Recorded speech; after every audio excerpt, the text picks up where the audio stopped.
ॐ स्थापकाय च धर्मस्य सर्वधर्मस्वरूपिणे अवतारवरिष्ठाय रामकृष्णाय ते नमः.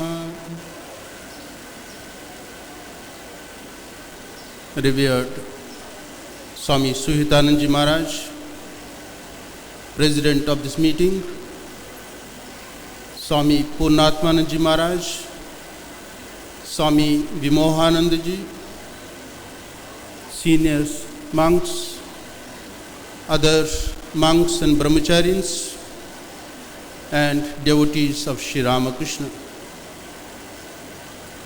On this auspicious occasion of 181st birthday of Bhagavan Sri Ramakrishna, all of us feel blessed to take part in this function.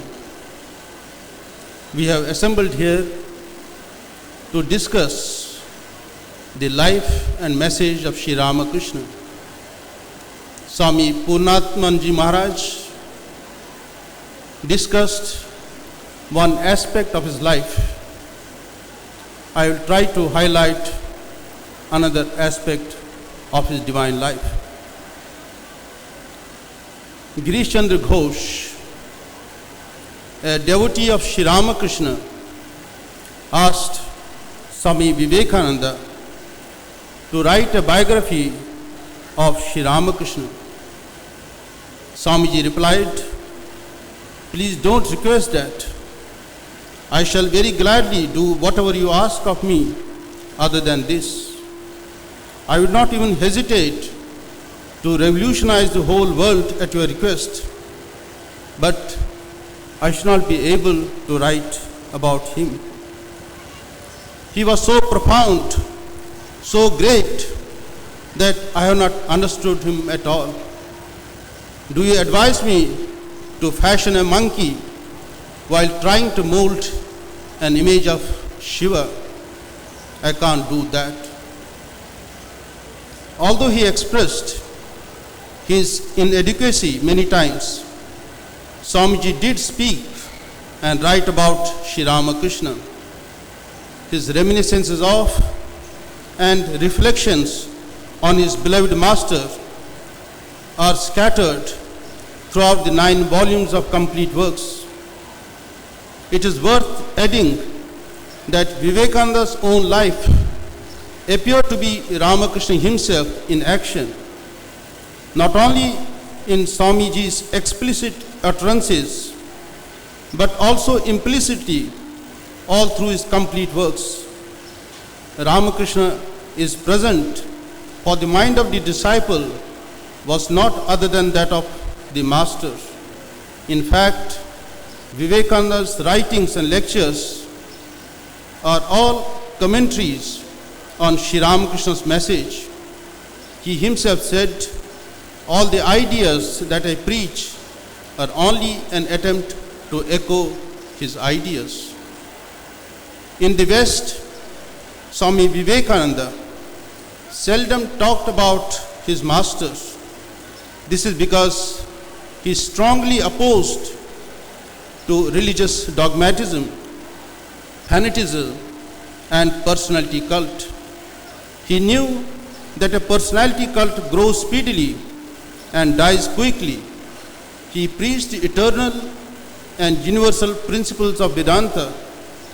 In 1897 at Lahore, he told Lala Hansraj, the leader of Arya Samaj, "I have the power to bring 1/3 of the population under the banner of Sri Ramakrishna, but I have no intention of doing that, because that would counter my Guru's great message of harmony. As many faiths, so many paths." Vivekananda gave 2 public lectures, one in 1896 at Madison Square Concert Hall in New York, and another in the same year. He gave lecture at Wimbledon near London. J.J. Goodwin recorded both these lectures, and Miss Waldo compiled and edited and published them under the title My Master. Before that, in his letter of 1894, in his letter addressed to the brother disciples, Swami Vivekananda gives the significance of the avatarhood of Sri Ramakrishna. He writes in Sanskrit verse, the meaning of which goes, the nectar that has been obtained by churning the infinite ocean of Vedas, into which Brahma, Vishnu, Maheshwar have poured their strength, which is charged by the essence, life essence of different incarnations who have visited this earth. Sri Ramakrishna holds that nectar in his own person, in its fullest measure. When we read My Master thoroughly, we find Swamiji has highlighted, among other things, three main things. The first is Sri Ramakrishna as a person, through realization of God, has set in motion tremendous spiritual power which is going to do good to the entire world. This is one thing. The another thing which he highlights is about the theory of religion, including the harmony of religion. And the third thing he says about Sri Ramakrishna, that he denounced this material world and has praised renunciation. That is a special feature of Sri Ramakrishna. Sri Ramakrishna, through his realization of God, has released great spiritual power into this world, which is going to do good to the entire humanity. When an incarnation comes, it doesn't come for a couple of his disciples, or for one particular community, or for one country. He comes for the entire world. All religions, in course of time, lose their spiritual vigor. They lose the capacity to bring a worshipper in communion with God. People lose faith in the existence of God. But when an incarnation comes, he infuses new life and blood into every religion. Sri Ramakrishna himself says, when a tide comes, all the ponds become filled with water. Sri Ramakrishna proved that God is. He can be seen and he can be reached through different paths. The books were theories. He was a realization. This man in 51 years lived the 5,000 years of national spiritual life, and so raised himself to be an object lesson for future generations. Second point that Swami Vivekananda highlights is the harmony of religions. Indian rishis, many thousands of years before, declared Ekam Sat Vipraha Bahuda Vadanti. Truth is one, sages call it by many names. Sri Ramakrishna experimented this truth in the modern age by following the spiritual injections of different religions meticulously, like a true follower. Through his direct spiritual realization in different faiths, Sri Ramakrishna attested the validity of that Vedic truth. He showed through his life that all followers of those religions should struggle sincerely and earnestly to achieve communion with God. At the end of his sadhana, he declared, Jato Mat Tato Pat. Arnold Toynbee says, this is a singular example in history. Sri Ramakrishna taught humanity the basic principles of religious harmony, beginning with Jato Mat Tato Pat. One faith, however may be lofty, can never become a universal religion. There can never be a single religion for all humanity. By establishing harmony of religions, Sri Ramakrishna has taught us that prophets of different religions should be venerated with all sincerity, because every one of them has given us a facet of truth.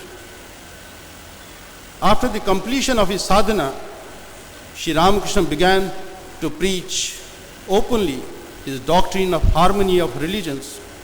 Attracted by his divine life, people began to visit him, and his life became a veritable parliament of religions. Swami Vivekananda, in his reply to the address of welcome given to him in Calcutta in 1897, he says, World Parliament of Religions held at Chicago was only an outer show. Sri Ramakrishna's life itself at Dakshineshwar was a real parliament of religions. He says, ultimate reality is one, but is known by different names in different religions. He further explains, Rama is one, but he has 1,000 names. He who is called God by Christians is addressed by the Hindus as Rama, Krishna, Ishvara, and other names. A lake has many ghats. The Hindus drink water at one ghat and call it Jal. The Christians at another and call it water. The Muslims at a third and call it Pani. Likewise, he who is God to the Christians is Allah to the Muslims. The third point Swami Vivekananda brings out in his lectures on Sri Ramakrishna is that he denounced materialistic world and praised renunciation. All the teachers, all the incarnations, all the great rishis of all times have only one message, and that is Atmarthe Prithvim Tejet. Atmarthe, for the sake of self-realization, for the sake of God realization, people have left everything. Buddha did not lack anything in this world. He was a prince. But when the call of the divine came, he left behind everything. He cannot serve God and mammon at the same time. We have to give up everything for the sake of the Lord. This is a hard and long task, but we have to begin it here and now. Bit by bit, we must go towards it, neither through wealth, nor through progeny, nor through renunciation alone is immortality to be reached, says the Veda. Sell all that thou hast and give to the poor and follow me, says Christ. So all great rishis and prophets have expressed this and have carried it out in their lives. Householders need internal renunciation, while sannyasins should have both outer as well as inner renunciation. This is the message of Sri Ramakrishna. Another message that we get from time immemorial, we read in the Kathopanishad that when Nachiketa wanted to know Atma Vidya, Yama, the god of death, dissuaded him to ask such a question. He instead offered him everything that the world could offer him. But in reply, Nachiketa says, Na vittena tarpaniyo manushyaha. Wealth cannot and will not satisfy a man. Wealth cannot give its possessor a free passport to eternal peace and happiness. Sri Ramakrishna could not even touch money. His hand used to curl back when any metal contacted him. He once said, the world is an illusion. He says to Ramlal, had I known that this world is real, I would have covered your Kamarpukur with gold. But everything is illusory. God alone is real. Renunciation alone was his splendor. Once there was a mistake in the accounts relating to Sri Ramakrishna's salary. Holy Mother suggests him to go and meet cashier. Sri Ramakrishna felt very bad. He said, "What a shame. Shall I myself worry about these accounts?" He knew he who utters the name of God never suffers from any misery. Renunciation was his ornament. One day, Sri Ramakrishna went to Nahabat. He had no spices in his small bag. Holy Mother gave him some to chew and also handed over a few packed in paper to take to his room.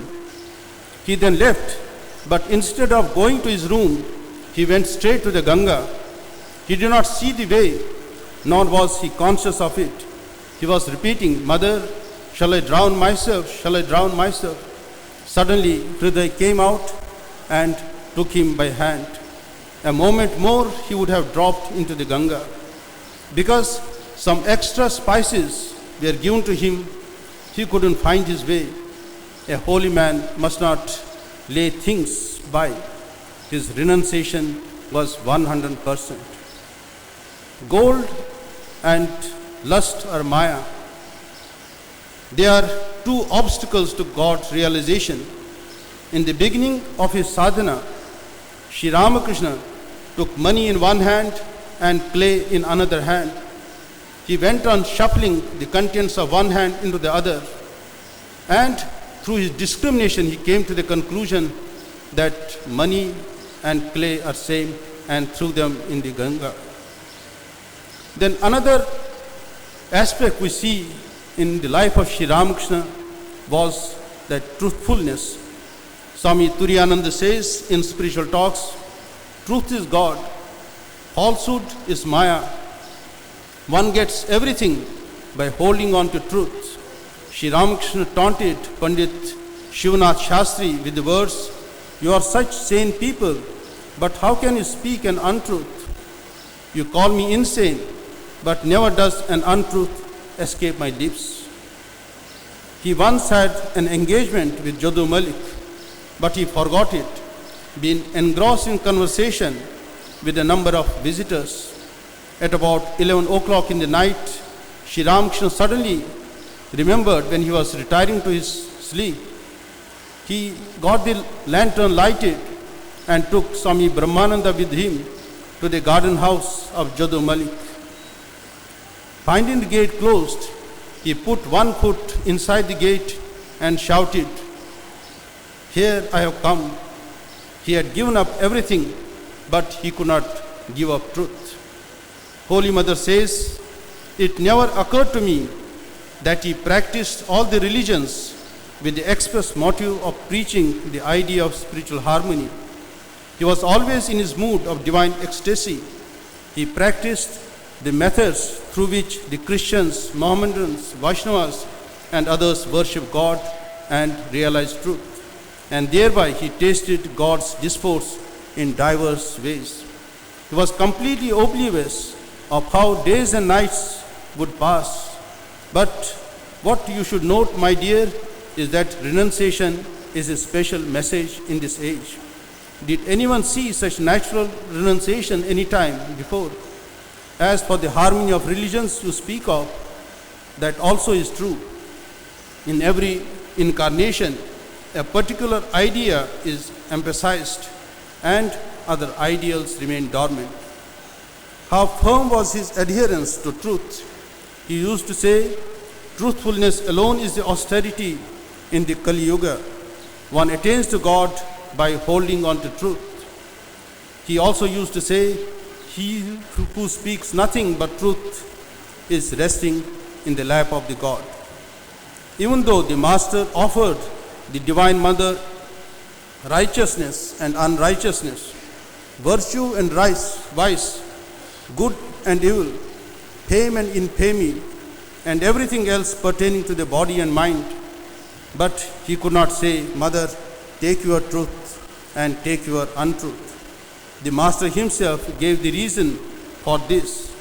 If he renounced truthfulness in that way, how could he hold on to the truth that he had offered everything to the Divine Mother? Sri Ramakrishna used to say, "One who who has steadfast love for truth attains the God of truth. The Divine Mother never allows the words of one who adheres to truth to become untrue. Swami Bodhasarananda Maharaj, the biographer of Sri Ramakrishna, gives 3 examples. One day in Dakshineshwar, Gopalma, a great woman devotee, cooked rice for the master. When the food was ready, the master sat down to eat his meals. He found the rice very hard and he became very irritated and said, "How can I eat this rice? I will never again eat rice if it is cooked by her." When those words left his mouth, everyone thought that he was only warning Gopalma to be more careful in future. How it could be possible for him to refuse rice from her because he loved her so much. Perhaps he would forgive her after a while and the matter would end there. But the situation took a different turn. Shortly after this incident, the master developed throat cancer. Gradually, the disease became grave and he could no longer eat solid food. Thus, his casual remark became true and he never again ate rice that Gopalma had cooked. Another example Swami Bodhasarananda gives. Once in Dakshineshwar, the master said in an ecstatic mood, "Henceforth I shall eat nothing but rice pudding." The Holy Mother overheard this as she was carrying a tray of food for him. She knew that the words that came from Sri Ramakrishna's lips were never false. Alarmed, she said, "Why only pudding? I shall cook rice and fish soup for you." The master exclaimed in the same mood, "No, only rice pudding." Shortly after that, the master developed a throat cancer and could no longer eat spicy food. Swami Vivekananda, in his hymn to Sri Ramakrishna, writes, "Advaya Tattva Samahita Chittam." His mind always dwelt in the highest principles of Vedanta. He considered men and women as none other than God. So many forms. In the Upanishads we read, "You are woman, you are man, you are youth and maiden too, you are an old man who totters along on the staff. It is you alone who, when born, assumes diverse forms." It was God whom Sri Ramakrishna saw everywhere. There was one Hazara who criticized Sri Ramakrishna, saying, "You are a saint, a Paramahamsa. You should always remain merged in Samadhi. Why do you think of these youngsters, Naren, Rakhal and others, who are not even Brahmanas, but Kshatriya boys, lower in caste?" He also said, "You think of these young men with the eye of getting some help from them."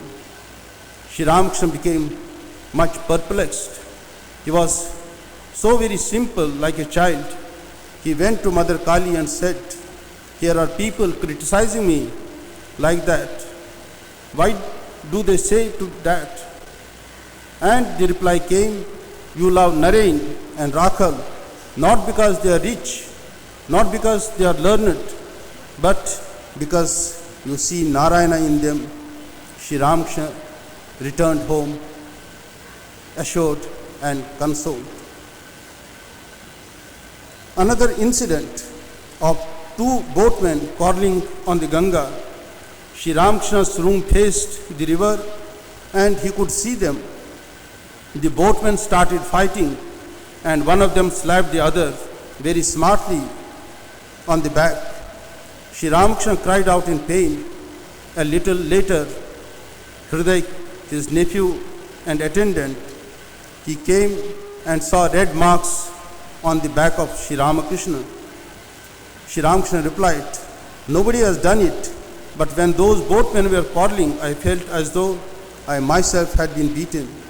This is seeing God everywhere. That was Sri Ramakrishna's realization, and he spoke from that realization only. and not as a philosopher, not as an intellectual. He realized that Brahman everywhere. So on this auspicious day, let us all pray to Sri Ramakrishna, and I am sure that he will respond to our prayers. Swami Vivekananda, he says, our Lord has not given up Sri Ramakrishna form. If we sincerely pray to him, he is going to give a response to us. I remember, because Sri Ramakrishna is Antaryami, he knows our hearts, what we are praying for. We have got 3 pictures of Sri Ramakrishna, and in all these 3 pictures you will find Sri Ramakrishna with closed eyes. If we think, Sri Ramakrishna, we can pray him anything because he is not seeing. Just by lips we can pray him, but in our heart we can entertain so many things. We will be utterly mistaken. He is all knowing. He is Antaryami. Once Rani Rasmani, she came to Dakshineshwar, had a bath, and then went into the temple of Mother Kali to offer some flowers. Sri Ramakrishna was seated there. She requested Sri Ramakrishna to sing a song for Sri Ramakrishna. Both of them sat with eyes closed. Sri Ramakrishna started singing, and after some time Sri Ramakrishna slapped Rani Rasmani and told her, even here also you are thinking about court matters. You told me to sing Mother Kali's songs and you are thinking about this. So how could he know? Both were with closed eyes. Sri Ramakrishna can look deep into the recesses of our heart, so we can't deceive him. Another time, Balram Bose, he came to Sri Ramakrishna with a tray of sweets. Mentally he offered 2 particular sweets. Since he was a landlord, so he brought many sweets. When he offered to Sri Ramakrishna selected only those 2 sweets which he had mentally offered. And then Sri Ramakrishna told him, have I passed the test? Balram Bose smiled, because Sri Ramakrishna knows everything. Another time, one old lady, she had come to Dakshineshwar. It was evening. She had come from a great distance and had brought some 4 rasagullas for Sri Ramakrishna. When she came to Sri Ramakrishna's room, she found it was full of people, so she couldn't enter. She waited on the steps of Nahabat. After some time, she was feeling miserable because she has to return home.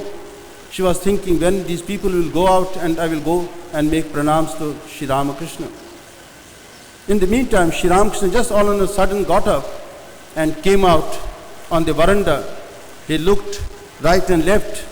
Then he went through the stairs and went to Nahabat and asked that lady, what have you brought for me? So Sri Ramakrishna knows what is in our hearts, wherever we may be, in whatever circumstances we may be. He knows what we want. So I pray to Sri Ramakrishna to help us follow the path he has shown to us. To become his true devotees, we have to follow his religion, in which he has given more stress on purity of mind, renunciation, and truthfulness. Thank you.